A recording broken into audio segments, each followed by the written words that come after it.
Que no puede ser presenciado por niños, niñas y adolescentes sin la supervisión de padres, madres, representantes o responsables.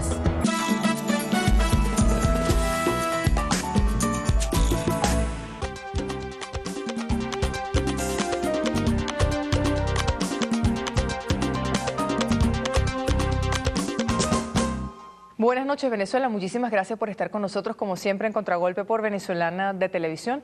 Hoy es miércoles 13 de febrero del año 2008. Seguimos trabajando en este espacio, conversando y intentando dar nuevos aportes sobre la agresión, la postura asumida por la empresa Exxon hacia Petróleos de Venezuela, hacia la mayor fuente de ingresos para el país. Nos acompañan en la noche de hoy Fernando Travieso, él es asesor de la Comisión de Energía y Minas de la Asamblea Nacional, y Carolus Wimmer, presidente de la Comisión de Energía y Minas del Parlamento Latinoamericano y secretario de Relaciones Internacionales del Partido Comunista de Venezuela. Bienvenidos. Gracias. Gracias por estar aquí. Usted dio una rueda de prensa el pasado lunes, hace 2 días, en la cual hacía algunos planteamientos sobre el arbitraje internacional, o sea, por qué Venezuela tenía que aceptar someterse a esta jurisdicción a la cual está apelando la empresa Exxon con sus subterfugios legales. Exactamente, nosotros dijimos que no debe someterse al arbitraje internacional.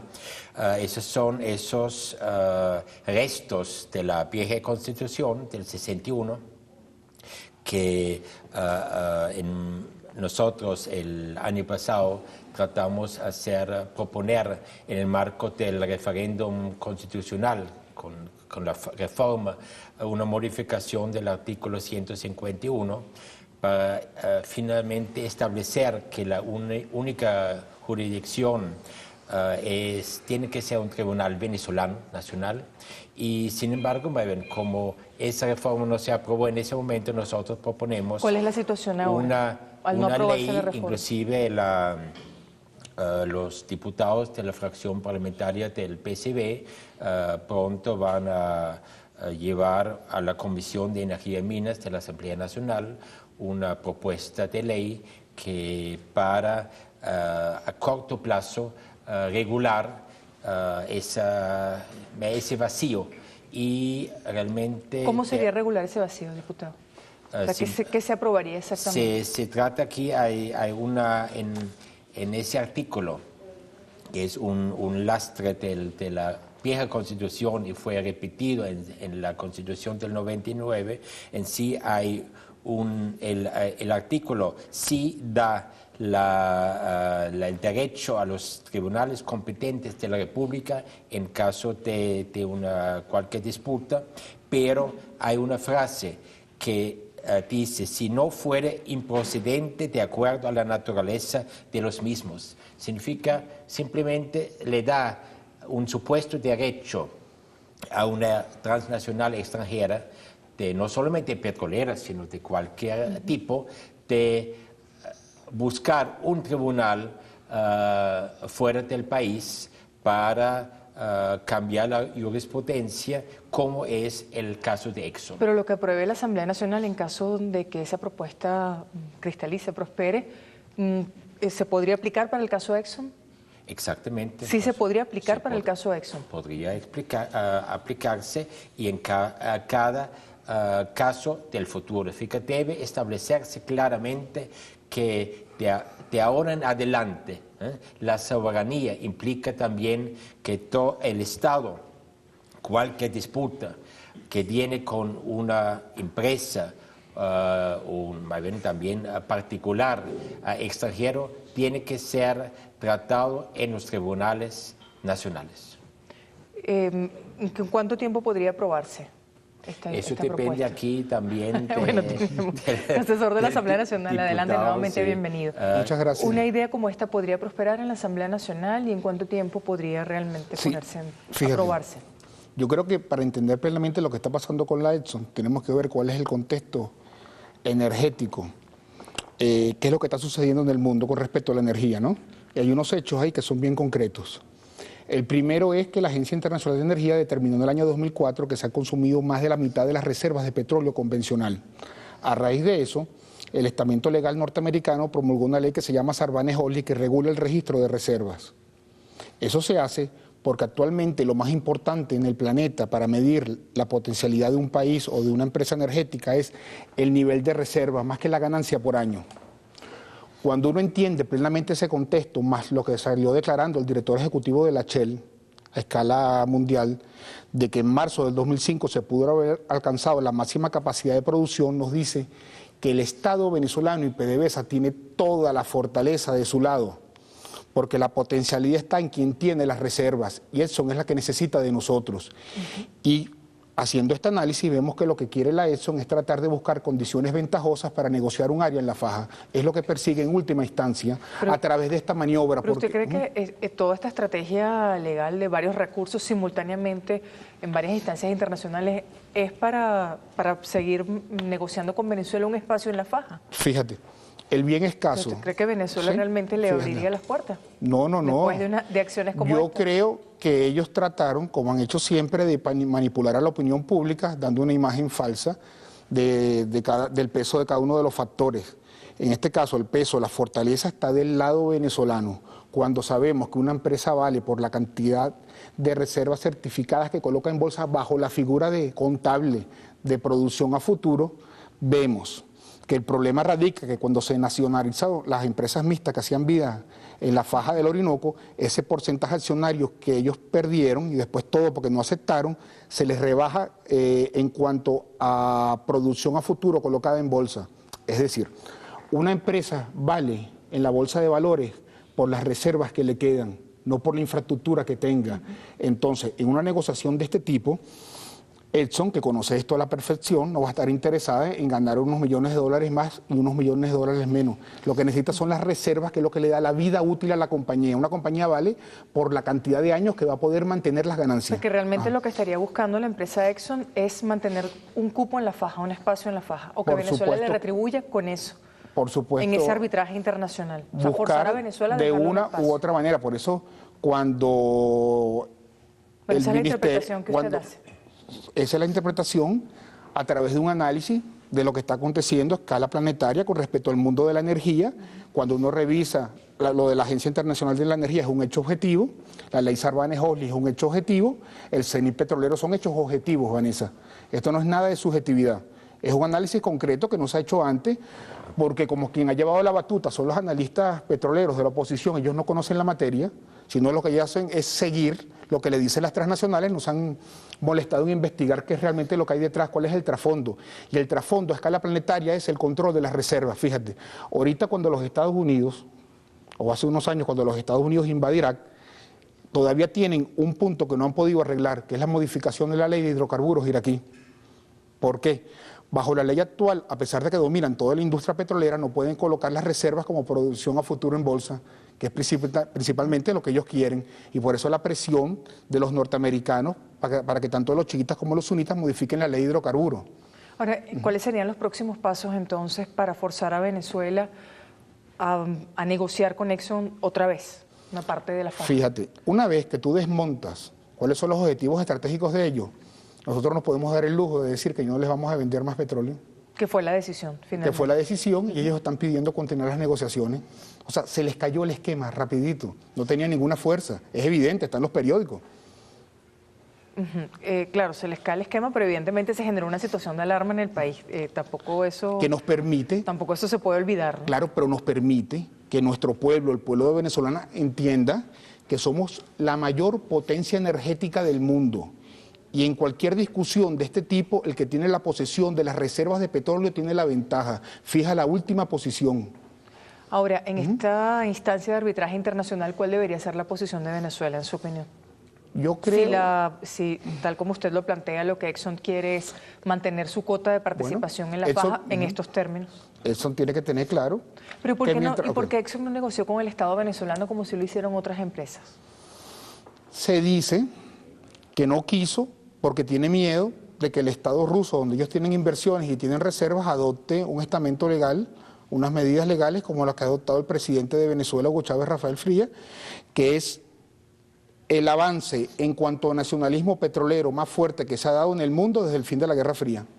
Es un ejemplo a nivel mundial lo que está dando Venezuela, evidentemente. Pero ¿cuál debería ser la posición de Venezuela ahora, en esa instancia? Bueno, Edson tiene que tener claro que si va a un arbitraje y por casualidad, aunque no deberíamos ir como dice el diputado, pero por casualidad llegan a ganar, cosa que lo dudo, pues que se olviden de cualquier relación petrolera con Venezuela. Ahora, si ellos quitan la demanda, pudiéramos pensar en volver a negociar con ellos. Ellos son los que necesitan reservas, nosotros no lo necesitamos a ellos. Mucho más importante es la posesión de las reservas que el dinero que involucre perder o ganar infraestructura sin restarle importancia. Pero en términos concretos, la esencia del negocio energético la lleva quien tiene las reservas de petróleo, eso es un hecho concreto. O sea, fíjate, Vanessa, si tú eres una compañía y tú vas a la bolsa de valores y tú me dices que tú ganaste 60.000 millones de dólares en un año, yo te digo, muy bien, te felicito, pero tú vales por la cantidad de reservas que te quedan, no por lo que ganaste este año.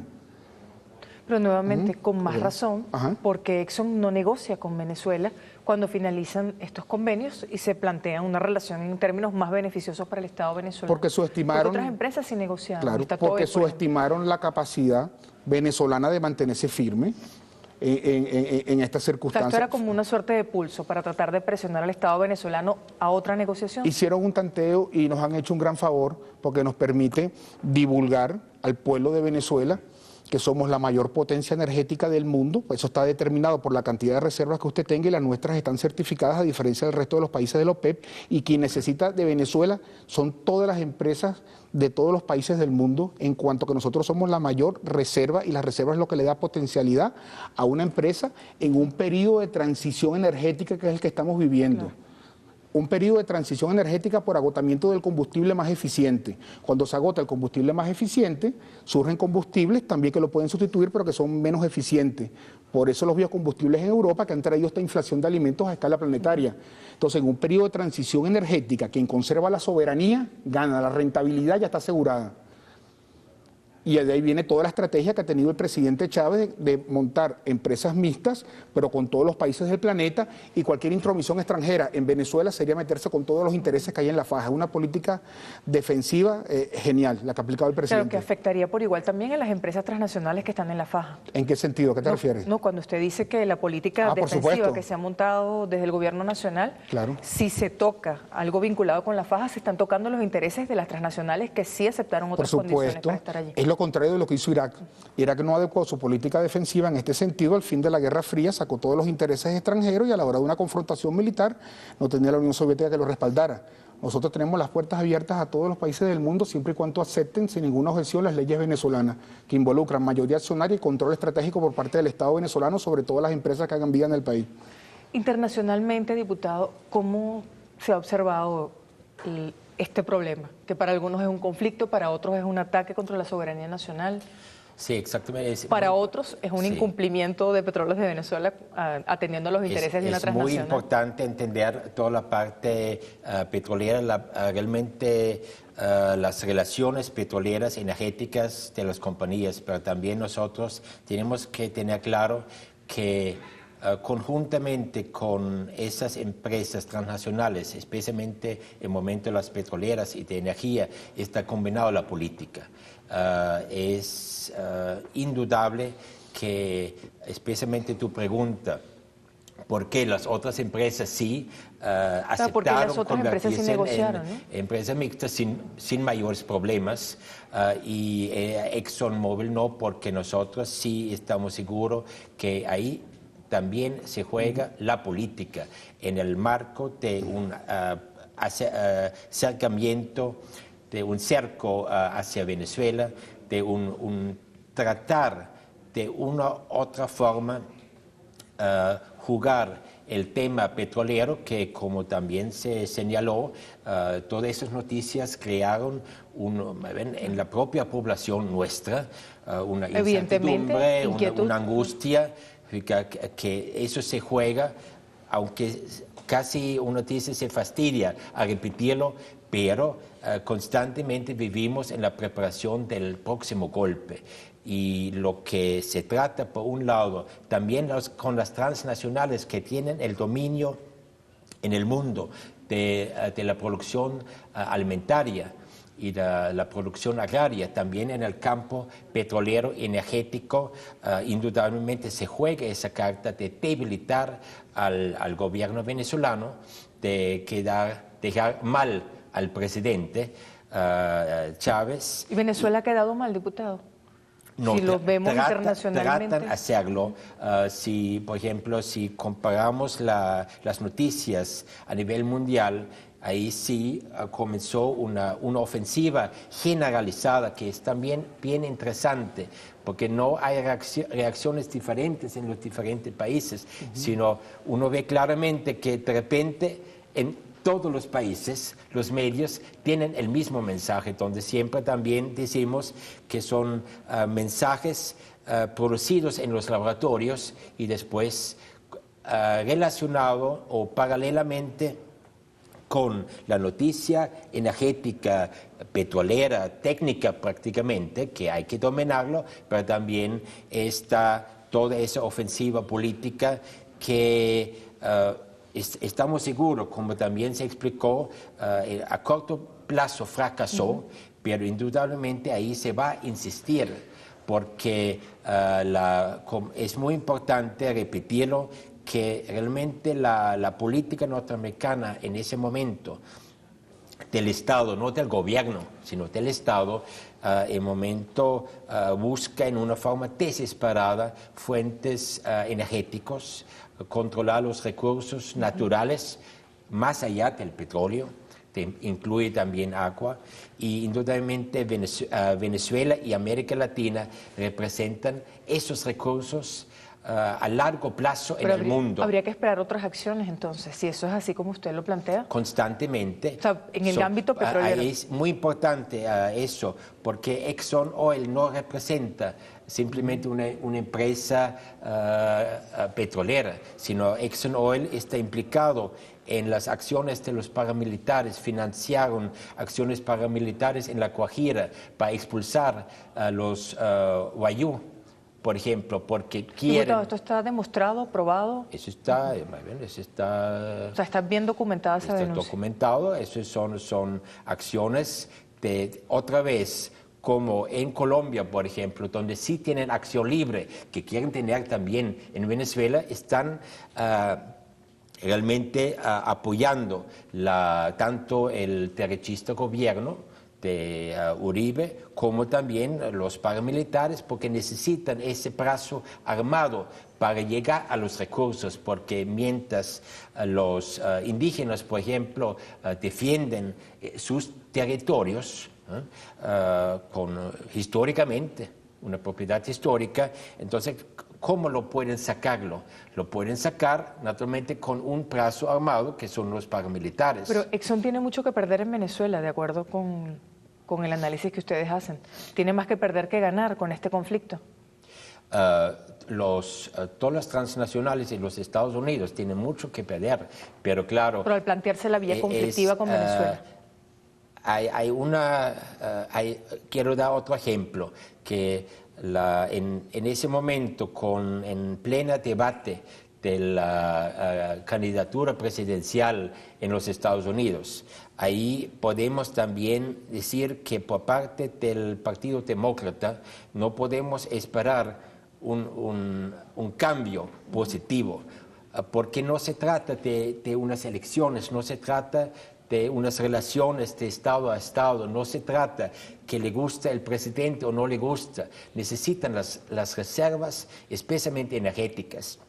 En unas declaraciones el año pasado que dio Hillary Clinton cuando inició la campaña, una entrevista en CNN, ella criticó el gobierno de Bush fuertemente, pero no porque criticó porque es demasiado malo o duro, sino al contrario, ella criticó a Bush por ser incapaz de asegurar las reservas naturales del mundo para los Estados Unidos. Entonces, eso te da una luz clara como la política, o detrás de la política, están esas empresas transnacionales que naturalmente se juegan en la política, su política empresarial, algo, eso siempre, pero ellos también cuentan con la fuerza militar, porque no solamente esas transnacionales están acompañados por la política, sino también por eventualmente una agresión militar, como lo hicieron en Chile, en Nicaragua, en ¿Qué otras normativas habría que revisar en países. Venezuela? O sea, dentro de este paquete de propuestas de leyes vinculadas con el tema petrolero y a partir de lo que está sucediendo con Exxon. Bueno, Bueno, la primera sería lo del arbitraje, que todo arbitraje debería ser en ese tribunales momento venezolanos. corresponde a los diferentes sectores de la sociedad venezolana cumplir su papel. Naturalmente, por un lado, el propio gobierno, a través de la Procuraduría General de la República, muy bien, tiene que defender los intereses del Estado venezolano. PDVSA tiene que defender, a través de sus abogados bufetes y sus relaciones, los intereses de la compañía, pero también es importante hacer un llamado a todo el pueblo venezolano, que eso es nuestro interés. Por eso lo importante que mañana hay una movilización, una vigilia frente a PDVSA. Eso para mí debe ser en todo el país. El sábado pasado estuvimos en Puerto Ordaz, conjuntamente con el Frente Cívico Militar Bolivariano, para aclarar a los sectores populares la complejidad, para que realmente se entienda algo que no es fácil entender. El próximo miércoles vamos a estar en Maracaibo. Así que en el momento también hay que movilizar al pueblo para que participe en esa defensa de la soberanía.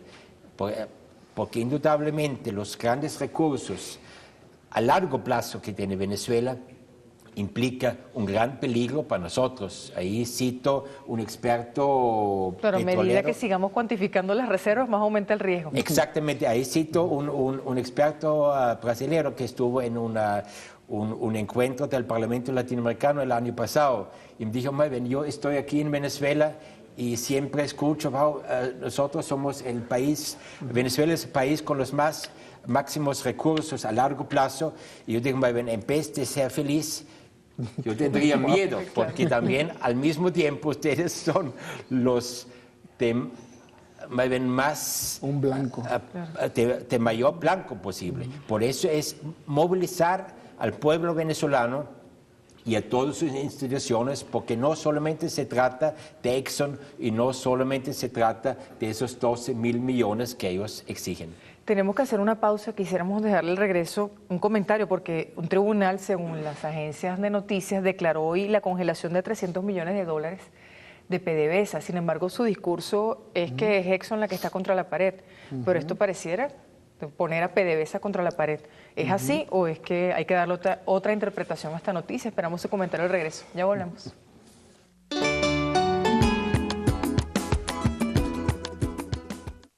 La información viaja a través de redes para llegar a millones de usuarios en forma inmediata, logrando la conexión entre el conocimiento y el pueblo.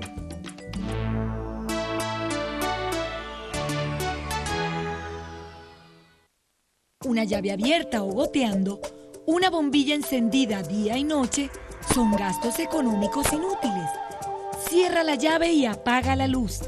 Venezolana de Televisión te lo recomienda.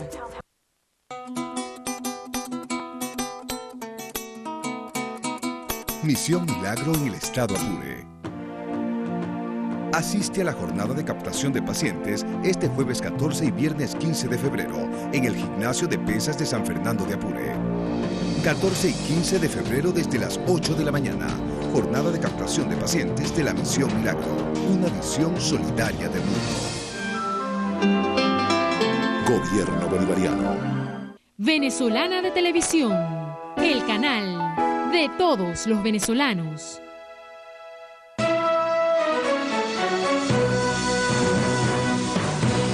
El oficialismo que nos tiene una campaña, todos los días se mete con Globovisión, agrede, tiene en el Canal 8 unas cuñas horribles. ¿Qué pasa con el Canal 8? Es que aquellos son impunes. Aquí no hay ley para esa gente. Que además violan la ley como les da la gana, hacen lo que groseros, dicen mentiras, no tienen ética, sinvergüenza.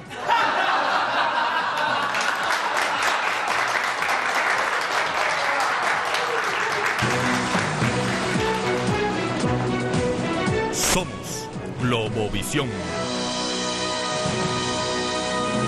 Venezolana de Televisión, el canal de todos los venezolanos.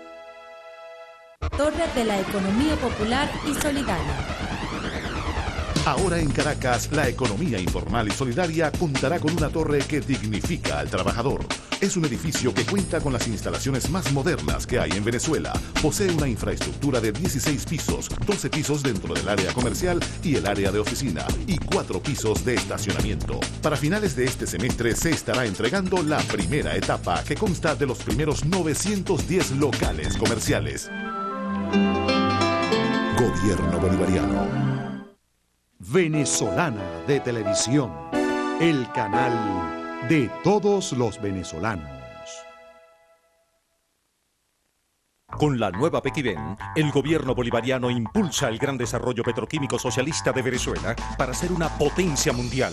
Los hechos lo confirman, sí, consolidadas nuevas e importantes inversiones internacionales, récord en producción de resinas plásticas y reactivación del sector transformador del plástico. Sí, con la producción de fertilizantes se cubrió la demanda de nuestro agro y apoyamos a países hermanos. Ciamca cumplió.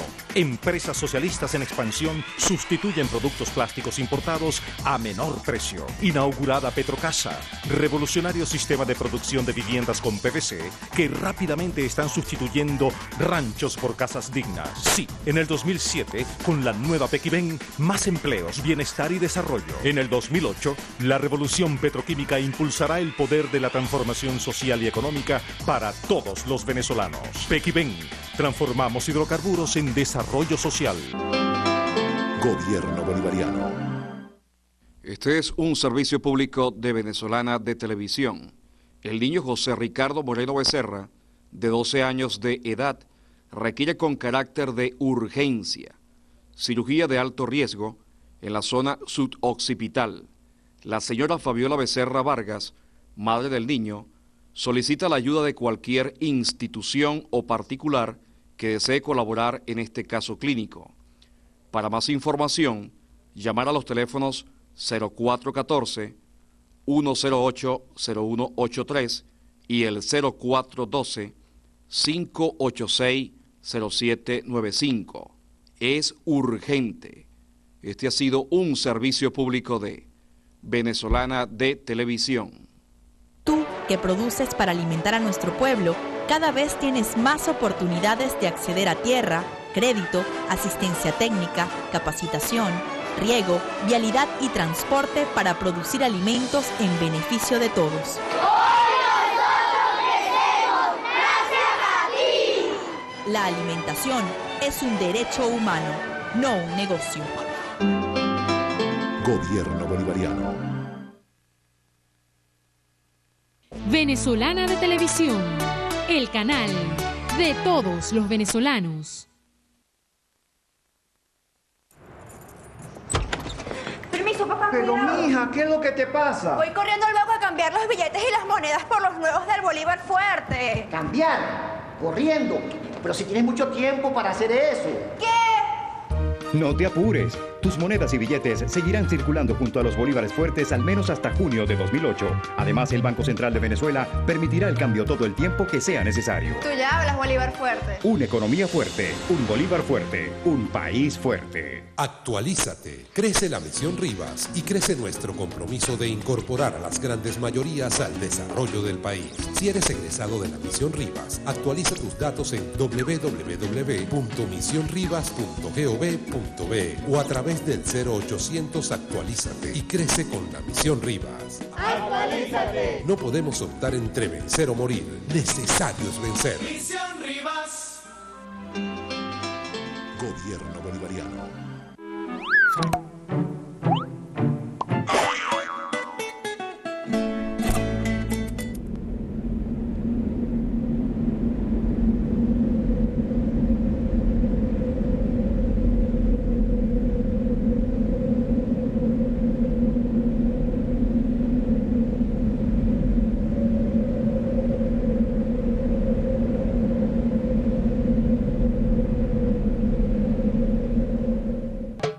Los consejos comunales son la organización popular que garantizan las bases sólidas para la construcción del socialismo del siglo XXI.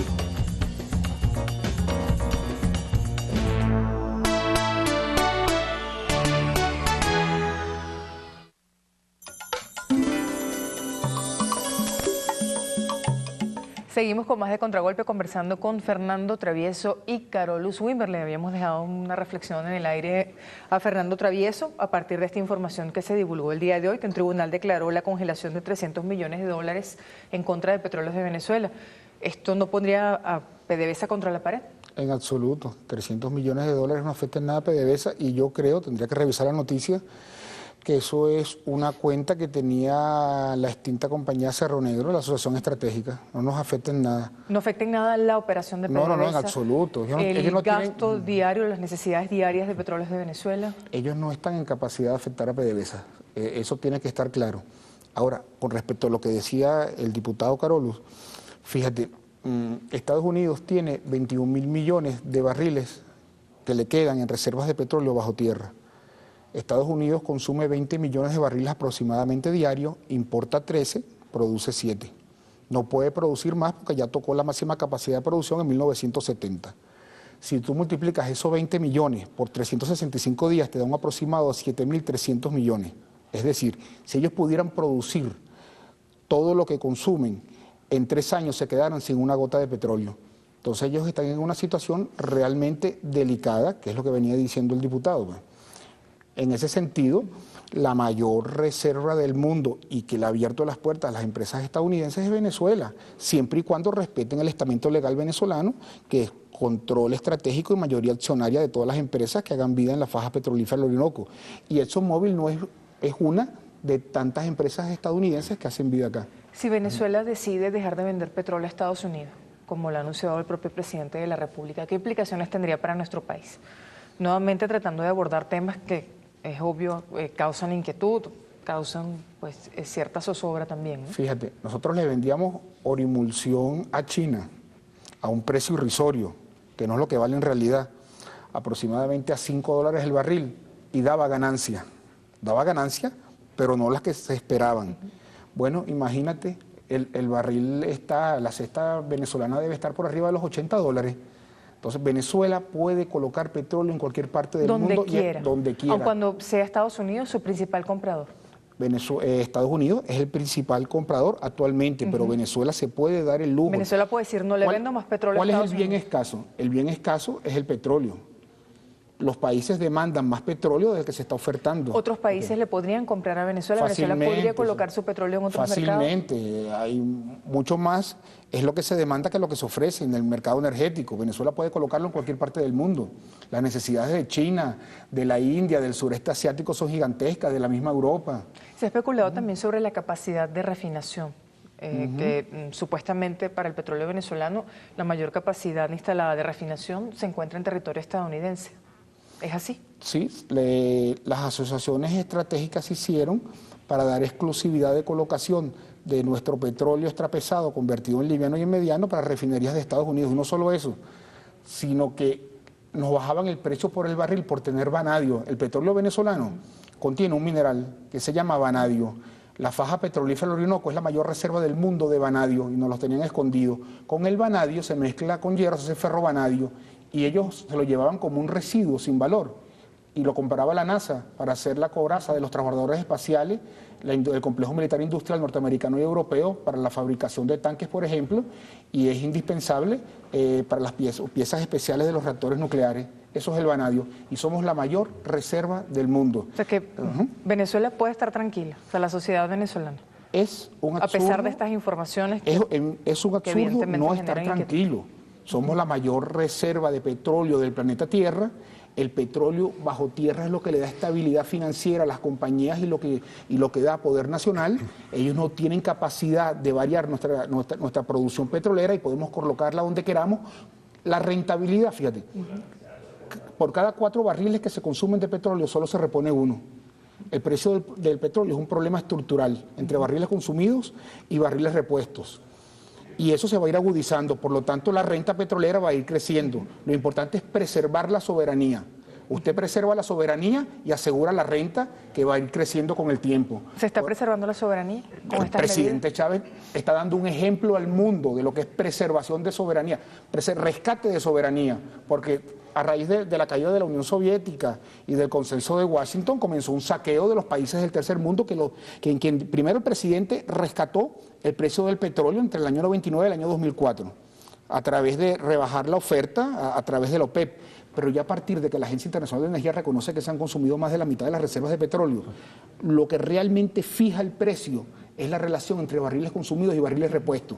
Fíjate, si una empresa vale por las colocaciones de producción a futuro, es decir, reservas que coloca en bolsa, por lógico... ¿Qué es el caso? PDVSA. Es el caso de las transnacionales que hacen vida en las empresas mixtas. Por lógica, el factor fundamental en el precio del petróleo es estructural, que es la relación cuántos barriles consume la humanidad y de esos barriles cuántos repone. Entonces, ya a partir de los años 80, el diferencial entre barriles consumidos y barriles depuestos comenzó a crecer y no se ha detenido. Por lo tanto, el petróleo se vuelve cada vez más escaso y por lo tanto vale más. Diputado, ya para finalizar, usted hacía un llamado a la movilización popular. ¿Algunas actividades en particular usted quisiera hacer la convocatoria en este momento? Claro, porque estamos tranquilos con respecto a las reservas nuestras, estamos tranquilos con respecto al mercado, pero naturalmente no podemos estar tranquilos y dormidos a nivel político.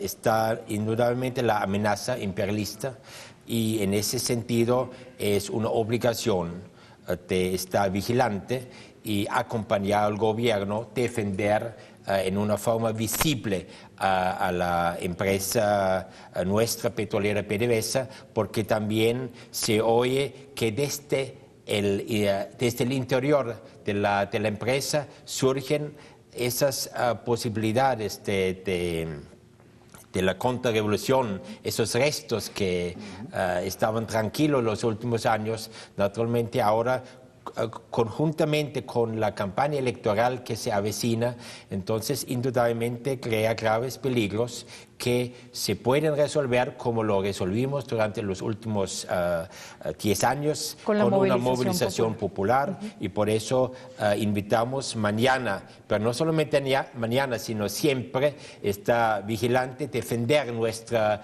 empresa petrolera en todas sus instancias frente a sabotajes que siempre ocurren, crear un debate público donde realmente todos nosotros y nosotras conocemos más el fondo del problema, para que estemos seguros y tranquilos, porque la angustia viene porque no tomamos, no conocemos todos esos argumentos que en ese momento Fernando lo explicó tan claramente. Entonces, la constante movilización, el constante debate, las conferencias que deben dar nuestros especialistas deben entonces movilizar al pueblo y también naturalmente conjuntamente a las Fuerzas Armadas Nacionales, que defendemos a esa unidad cívico-militar que es la fortaleza de la revolución, que se debe mantener, y ahí estamos seguros que eso también es intento que se trata de hacer a nivel de Exxon y a nivel de alimentos y a nivel de mentiras en los medios de comunicación. Bueno, eso también vamos a vencer y vamos a avanzar en el proceso revolucionario. Muchísimas gracias por acompañarnos. Despedimos a Fernando Travieso, asesor de la Comisión de Energía y Minas de la Asamblea Nacional, y a Carolus Wimmer, presidente de la Comisión de Energía y Minas del Parlamento Latinoamericano y secretario de Relaciones Internacionales del Partido Comunista de Venezuela. Vamos con la sección de denuncias.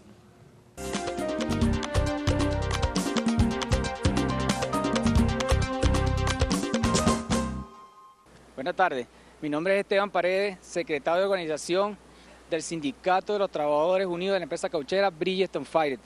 Estoy aquí para hacer esta denuncia porque el año pasado, 8 de agosto, nosotros metimos unas peticiones en la Inspectoría del Trabajo y ha tardado ya 5 meses y no nos han dado respuesta. Nos dieron una respuesta y le dieron sin lugar a este pliego de peticiones. ¿Qué es lo que está pasando aquí? Que la coordinadora de Carabobo, María Márquez, nos está cuarteando todo lo que es contra el sindicato Sintra Unicafi. En Bridgestone Firestone hay dos sindicatos, Sintra Brifi y Sintra Unicafi. Ya nosotros como sindicato, ellos tenían la mayoría, pero ahora ya no la tienen. La mayoría la tenemos nosotros como sindicato. La empresa Bridgestone Firestone nos ha cuarteado todo por todos lados, por inspectoría, no nos deja hacer nuestro ejercicio sindical. Y hace rato tuve una llamada donde me dijeron que hasta nosotros no nos iban a cancelar ni medio. Yo le hago un llamado al ministro del Trabajo, José Ramón Rivero, que nos ayude en este caso. Nosotros como sindicato el año pasado duramos 2 meses sin cobrar. El secretario general de esta organización, José Ramón Castillo, tiene 7 meses que no le han cancelado ni medio, y el otro sindicato está detrás de la vigilancia de la empresa, por fuera de la empresa, y están cobrando su dinero como que si estuvieran trabajando, y nosotros que estamos adentro luchando por los trabajadores, luchando por nuestras reivindicaciones, haciendo este tipo de reclamos como es las horas extra que estamos trabajando y no las están cancelando como sobretiempo, la media hora de transporte, un bono lácteo, y no nos los han cancelado. Muy buenas tardes, mi nombre es Luis Rojas, vengo del municipio de Benítez, perteneciente a la parroquia Unión, del Consejo Comunal de Río Morocoto. Tenemos problemática de salud, tenemos problemática con educación, ¿ves? Que venimos sufriendo durante tanto tiempo. En la región hemos estado en diferentes instituciones y no nos prestan el apoyo, pues. Ya tenemos ya varios años en esta situación y no nos prestan ningún apoyo, pues. ¿Finalmente quién le hace a ustedes el llamado? Bueno, le hacemos el llamado principalmente al alcalde del municipio de Benítez y el gobernador del estado, que son ajenos a este proceso, que ellos no se abocan a la situación que nosotros venimos sufriendo durante años. Pero como son ajenos al proceso, ellos no se abocan a esta situación. Vienen entorpeciendo la labor que viene gestionando el gobierno nacional, lo vienen entorpeciendo para que no lleguen a los destinos que tienen que llegar. Pobrecito. Finalizamos la sección de denuncias. Queremos presentarles ahora un resumen, extractos del foro que se realizó hoy en la Biblioteca Nacional, las 3R y la comunicación, foro en el cual participaron como ponentes el profesor Eleazar Díaz Rangel, director del diario Últimas Noticias, y Ernesto Villegas, periodista amigo de Venezolana de Televisión. Hubo distintos planteamientos. En el caso del profesor Eleazar Díaz Rangel llamaba la atención sobre el tema de Estados Unidos y Venezuela, y también en cuanto a los planteamientos que hizo Ernesto Villegas.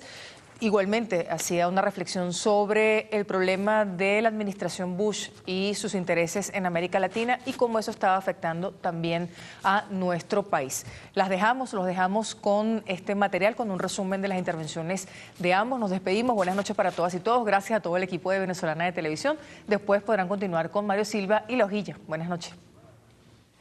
Hace poco comenzó esta confrontación con la ExxonMobil. Las demandas que introdujo, no obstante que estaban en una comisión de arbitraje y que una y otra parte ya habían designado sus respectivos árbitros, y falta que las dos se pongan de acuerdo para designar el tercero, que es donde deberían dirimirse estas contradicciones entre esta poderosa empresa petrolera y el Estado venezolano, o concretamente PDVSA.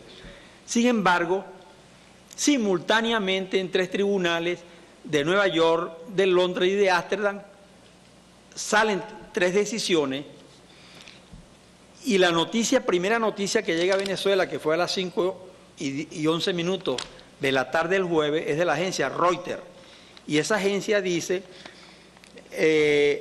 la energética norteamericana ExxonMobil logró órdenes judiciales para congelar activos de la petrolera estatal venezolana PDVSA por más de 36.000 millones de dólares en todo el mundo, etcétera. Esta fue la primera noticia de la Reuters. Yo escribí un comentario al día siguiente señalando cómo es posible que una agencia con esas características, ¿cuáles son?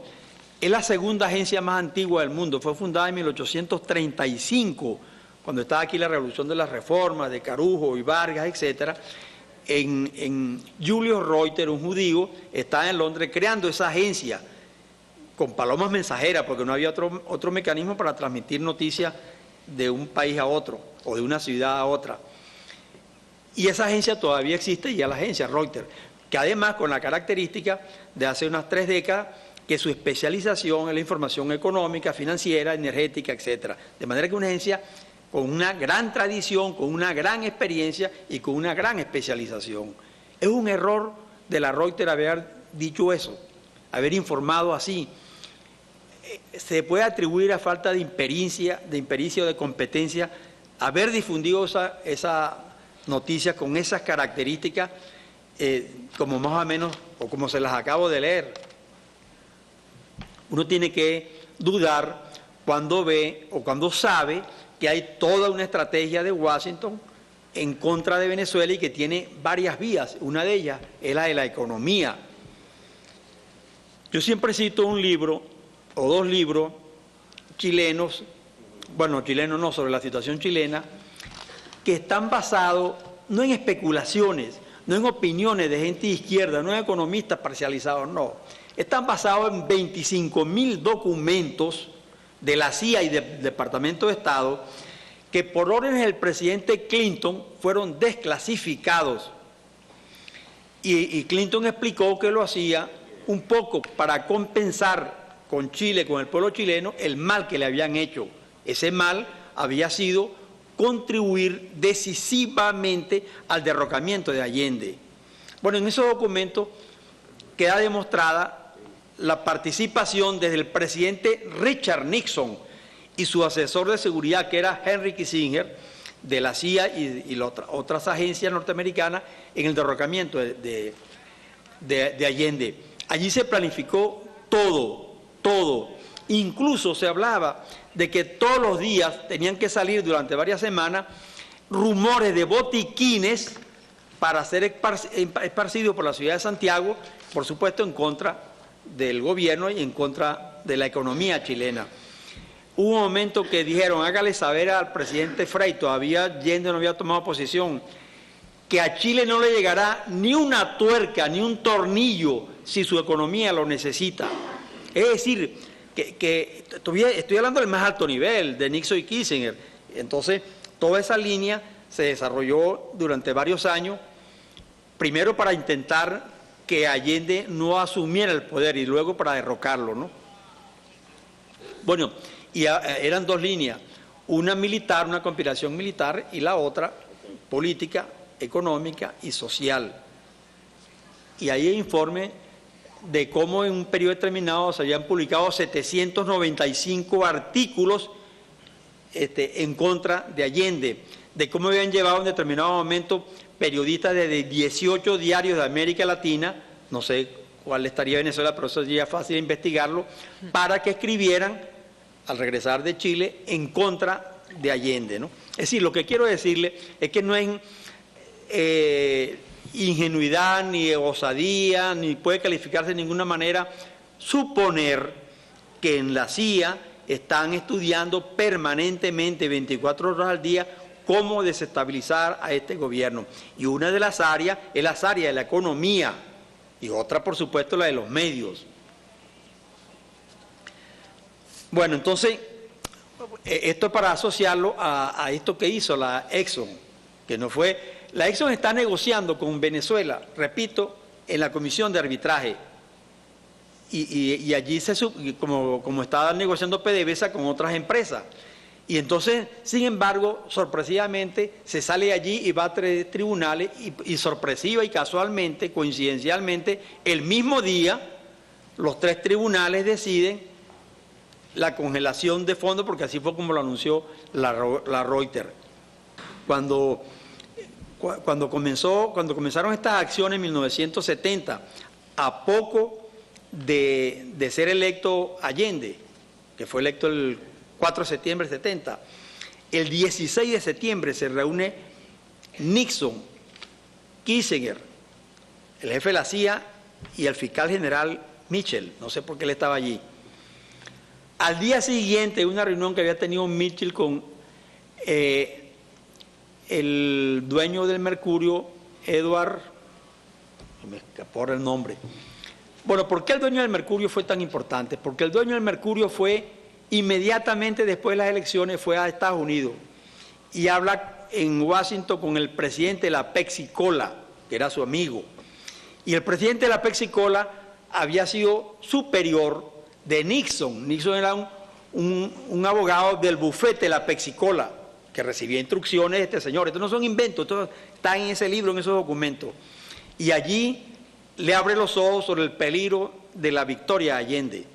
Y al día siguiente, esto fue el 15, al día siguiente, 16 de septiembre, a las 3:15 de la tarde, hay esa reunión. En esa reunión hay un memorándum que elabora el jefe de la CIA. Y en uno de los puntos hay que hacer aullar a la economía chilena. Uno de los puntos, muy clarito, inequívoco. Y después más adelante dice, ni una tuerca ni un tornillo a Chile si su economía lo necesita. Bueno, una gente que actuó con todas esas características, con todo ese poder para derrocar a Allende, que no tenía el poder económico, la capacidad de influir, etcétera, que tiene el Venezuela hoy, sin ninguna duda, está trabajando permanentemente y sobre todo este año estimulado por dos factores. Uno, que es el último año de Bush. Dos, que por primera vez Chávez es derrotado, lo que lo ha estimulado como ha estimulado aquí a la oposición. Entonces, yo creo que este es uno de los años más difíciles. Estoy hablando conscientemente del 2002, cuando hubo el golpe de Estado y cuando hubo el paro, pero este es uno de los años más difíciles de este proceso, este 2008 que estamos comenzando a vivir. Y en ese sentido es cuando se plantea la aplicación de las 3 R para examinar el rol, el papel que están jugando los medios, la programación, etcétera, los espacios comunicacionales de empresa, radio y televisión acá en Venezuela. Yo lo resumo en una consigna. Hay una que se repite mucho por ahí desde hace tiempo que dice, alerta, alerta que camina la espada de Bolívar por América Latina. Y yo le añado, y la de Bush también. Y está en ofensiva esa espada, ¿no? Esa otra espada en este momento está a la ofensiva. Por supuesto que sigue la onda expansiva del proceso de cambios que Venezuela tuvo, digamos, inicio en el año 98, 99, y ya vemos cómo la andanada de esa espada de Bush se está concentrando en El Salvador en este momento, porque es la próxima cita electoral y el Frente Farabundo Martí para la Liberación Nacional tiene altísimas probabilidades de alzarse con el poder, con un candidato que por cierto es periodista, de apellido Funes, no es del Frente Farabundo Martí. Su compañero de fórmula sí es de un histórico, ¿no? En todo caso, si ganan las elecciones, pues llegaría por la vía electoral un grupo que estuvo luchando por la vía armada para alcanzar el poder durante mucho tiempo y además cerraría el círculo de un modelo que podría servir de ejemplo para lo que ocurre en Colombia. Si hablamos de medios de comunicación social, ayer apareció una información que pudiera ser de farándula para algunos, pero que debe prender las alarmas para quienes tratamos de seguir el paso de la política, y es que acaba de firmarse una alianza entre el grupo propietario de CNN, Turner, ¿no? Señor Turner. Y un canal local en Chile para dar paso a CNN Chile. Nosotros ya conocemos bien a un canal que se hace llamar Canal de Noticias 24 horas y es la primera vez, hasta donde yo sé, me corrigen, que algún canal parecido adopta el nombre de CNN País Tal. ¿Será que vamos a un esquema en el que tendremos CNN Venezuela, tendremos CNN México, tendremos CNN X? Es algo sobre lo cual yo llamo la atención porque ya es abierta entonces la propiedad de este grupo monopólico transnacional sobre un canal. Ensayo de eso hemos tenido acá cuando, en una cosa insólita, nosotros ya tenemos como un noticiero habitual el de un país vecino, el de Colombia, y ya se pregunta uno el tema de la soberanía cómo queda, ¿no? Cuando nuestras noticias son, las noticias que vemos ya comienzan a ser elaboradas en otras partes. En todo caso, asistimos a una guerra, vemos que es una guerra mediática y está cada quien reforzando posiciones. Programa